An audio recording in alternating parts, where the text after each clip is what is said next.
The blade hit the stone first. Steel rang across the ceremonial hall as a dagger skidded to a stop at the Alpha King's boots, sparks leaping where metal scraped marble. Gasps tore through the gathered packs. Guards surged forward, wolves stirring beneath their skin, but the Alpha King lifted one hand, and the room froze. "Enough," he said. His voice carried the weight of command, deep and final. He looked down at the dagger, then slowly lifted his gaze to the crowd.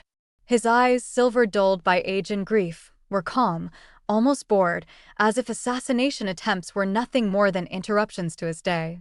"Remove the fool," he ordered. The would-be attacker was dragged away, screaming protests that echoed uselessly off the high stone walls. When silence returned, the Alpha King turned back to the raised dais, to the reason every pack had gathered under one roof. The choosing.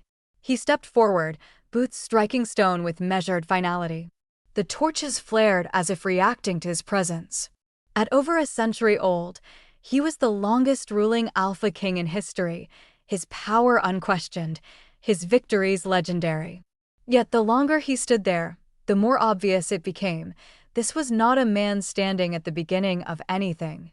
This was a man ending something. "I will not choose a mate," he said. The words dropped like thunder. Murmurs exploded instantly, shock, outrage, disbelief. Elders leaned toward one another, whispering furiously. Younger wolves stared openly, scandalized. A kingdom without a Luna was a kingdom balanced on a blade. The Alpha King raised his chin, eyes hard. "I am too old," he continued. "Too scarred. Too far past the illusions the moon grants the young. The throne does not need a queen to rule beside it." "A lie," his wolf snarled. He crushed the thought. "I will rule alone," he finished. "Until my last breath." The moonlight streaming through the open dome above flickered, as if uncertain. For a heartbeat, no one spoke. Then, "I've been." The voice was soft. Too soft.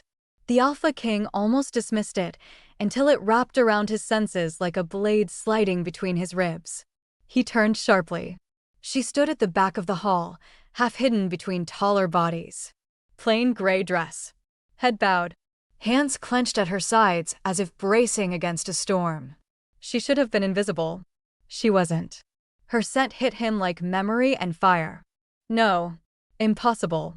She lifted her head. Their eyes met. Time cracked. "I've been carrying your mark for years," she whispered. The hall erupted. "No," he breathed, the word tearing itself from his chest before he could stop it. His wolf surged, furious and panicked and alive in a way it hadn't been for decades. Heat rushed through his veins. His vision sharpened painfully, locking onto her as if the rest of the world had vanished. She didn't look away. She took a step forward. Then another. Gasps followed her movement. Someone shouted for guards. An elder rose, face white with fury. "You dare speak such blasphemy in the Alpha King's presence?" "I dare speak the truth," she said. Her voice shook now, but she didn't stop. Each step toward him looked like it cost her blood. "I've been silent long enough." He descended the dais before he realized he was moving. The space between them shrank, crackling with power.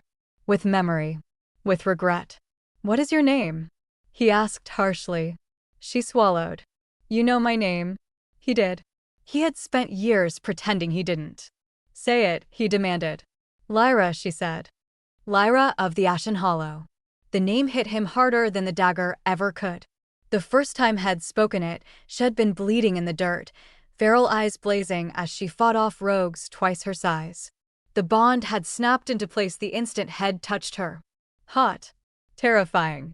Complete. Head felt the mark forming. And had destroyed it. "You're lying," he said now, even as his chest burned where the phantom ache of a broken bond lived. "The moon does not leave marks unfinished." Lyra's laugh broke, sharp with pain.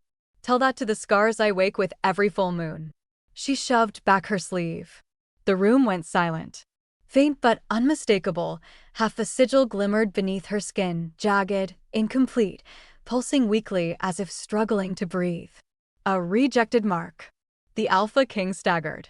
Elders shouted. Guards drew steel. Wolves howled in outrage and awe. He heard none of it. You should be dead, he whispered. So you told me, Lyra said, tears finally spilling.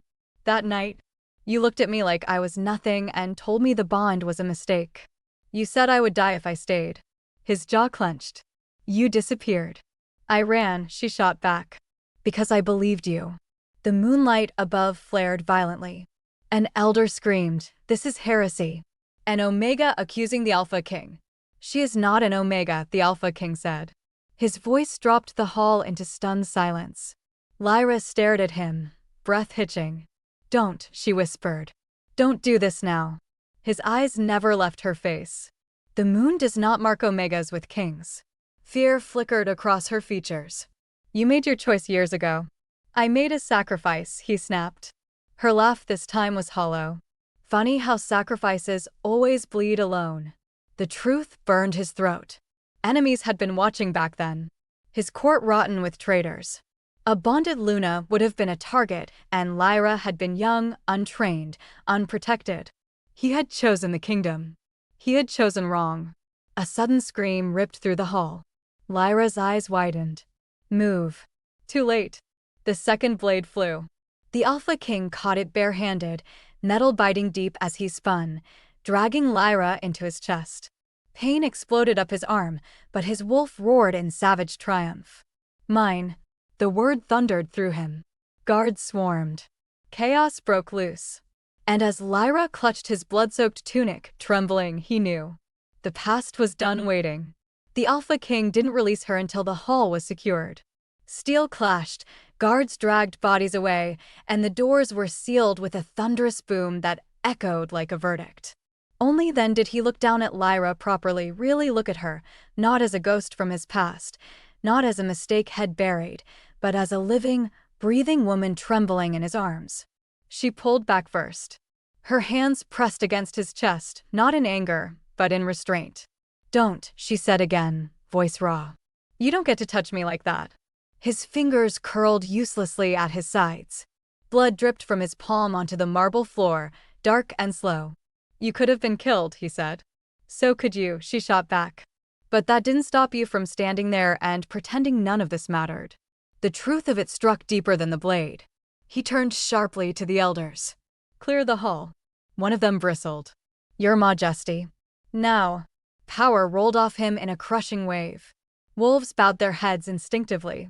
The elders exchanged tense glances, then one by one, the hall emptied until only a handful of guards remained and Lyra. Silence fell thick and heavy. She wrapped her arms around herself, shoulders shaking. Say it, she whispered. Say I'm lying. Say it like you did before. His throat tightened. You were never a lie. Her eyes snapped up, bright with fury and pain. Then why did you reject me? Because I was afraid. Because loving you meant watching you die. Because I couldn't bear another grave with my failure carved into stone. Instead, he said, because they would have killed you. She laughed again, and this time it shattered. They nearly did anyway. Rogues smelled the broken bond on me like blood and water. I fought every night just to survive. I screamed your name into the dirt, and the moon never answered. His wolf howled in agony. You should have come back, he said hoarsely. I did, she whispered. Once. You were standing on this very dais, declaring loyalty oaths. You looked right through me. Memory slammed into him, an Omega with her hood drawn low, scent dampened, standing at the edge of the crowd. He had felt something then. A pull. A wound reopening. He had ignored it. I thought I was imagining you, he said. You weren't, she said. You were just very good at turning away. She turned then, moving toward the exit. Panic flared hot and sharp. Lyra, wait. She stopped but didn't face him. Why? So you can finish the rejection properly this time? No, he said. So I can tell you the truth. Slowly she turned. He took a step closer, lowering himself, not kneeling, but bowing his head just enough to make every guard inhale sharply. I rejected you because the night we bonded, 3 members of my council sold information to enemy packs. A Luna would have been the first target. You were untrained, unguarded, and already marked. Her breath hitched. I believed, he continued, that if the bond never completed, the moon would spare you. And did it? she asked softly. No, he said. It punished us both. The moonlight above flickered again, brighter now restless. You don't get absolution just because your reasons were noble, she said. I lived with that pain every day. I know, he said. I felt it. Every full moon. Like my chest was being torn open from the inside. Her gaze dropped to his chest. You felt it? He laughed bitterly. Do you think rejection ends the bond cleanly? It rots. It festers. It turns love into poison. She hesitated, then reached out, just barely, fingers hovering near his wounded hand. You're still bleeding. He looked down as if only now noticing. It doesn't matter. It does to me, she said before she could stop herself. Their eyes locked. The air between them thickened, charged. His wolf pressed forward, eager, desperate. Her scent changed, fear giving way to something warmer, dangerous. A guard cleared his throat loudly. Reality snapped back. We need to move you, the Alpha King said, straightening. There are traitors in this pack who want you dead. Of course there are, Lyra said tiredly. There always are. You will stay under my protection. Her jaw tightened. I don't belong here. You belong with me, he said without thinking. Silence. She stared at him like head struck her. You don't get to say that, she said. Not after choosing a throne over me. I choose you now. The words echoed through him like a vow. She shook her head. Now is dangerous. Now is when wars start. Then let them, he said, eyes hardening. I have buried enough of myself to keep the peace. A sudden howl echoed from outside the hall, sharp, unnatural. Lyra stiffened. That's not one of yours. His wolf snarled. Rogues. The doors shuddered under impact. An elder shouted from beyond, they're breaching the eastern gate. The Alpha King moved instantly, placing himself between Lyra and the threat. Stay behind me. She met his gaze, fire flaring. I didn't survive all these years by hiding. Another impact rocked the doors. He smiled grimly. Then stand with me. For the first time in years, his wolf surged not with rage, but with hope. And somewhere above them, the moon watched, waiting. The eastern gate exploded inward with a crack like thunder. Stone shattered, dust filling the air as bodies surged through the breach. Rogues, wild-eyed and reeking of bloodlust, their wolves riding too close to the surface. Screams erupted from the corridors beyond the hall. Guards rushed forward, forming a defensive line, but the Alpha King didn't move. His focus stayed on Lyra.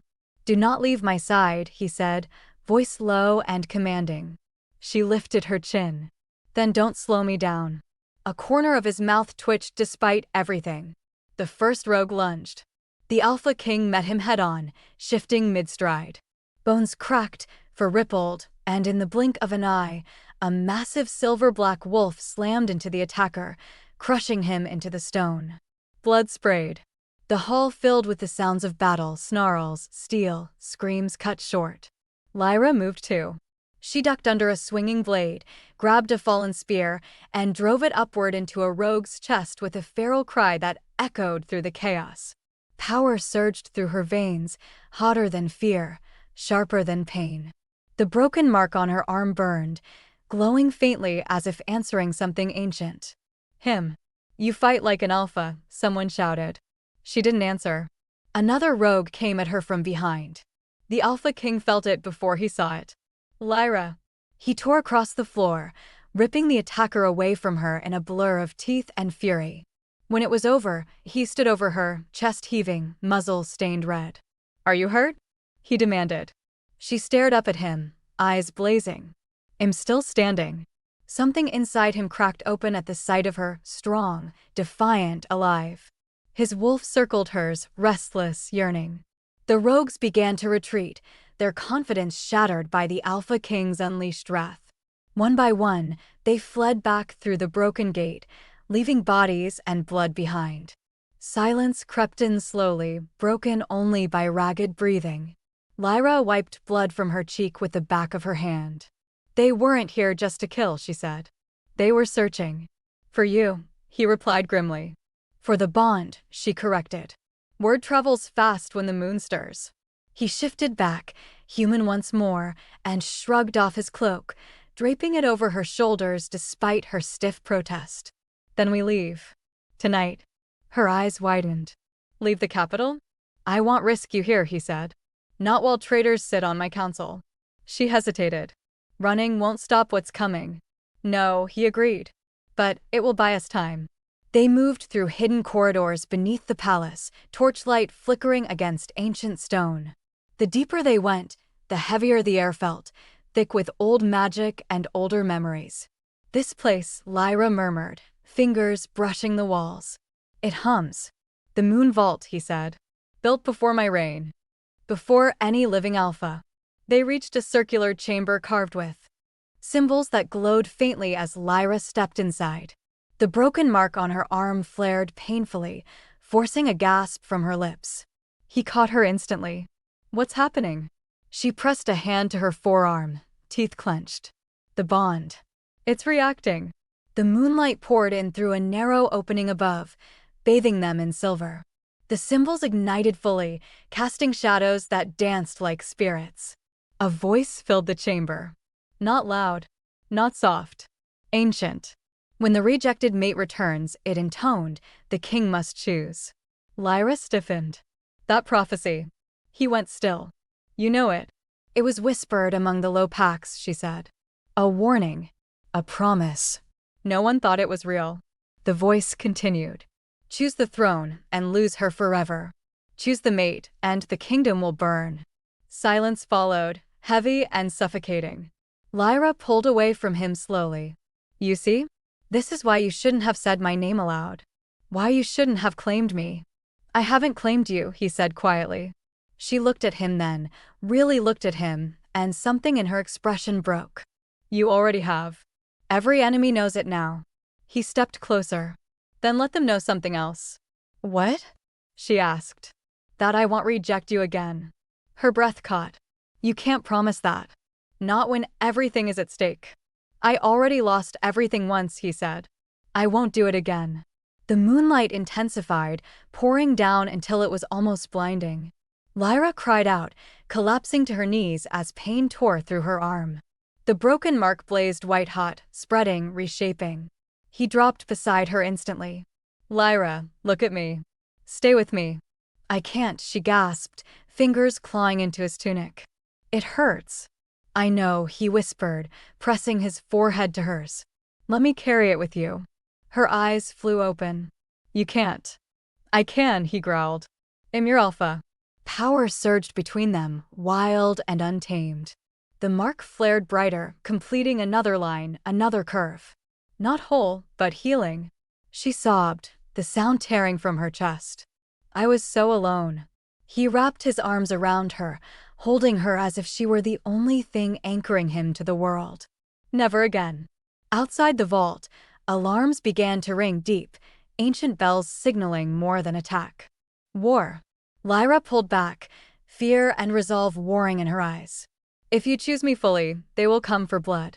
He met her gaze without flinching. Then they will find me standing in their way. The moonlight dimmed suddenly, leaving the chamber trembling with what had been awakened. The choice loomed closer than ever. And neither of them could escape it now.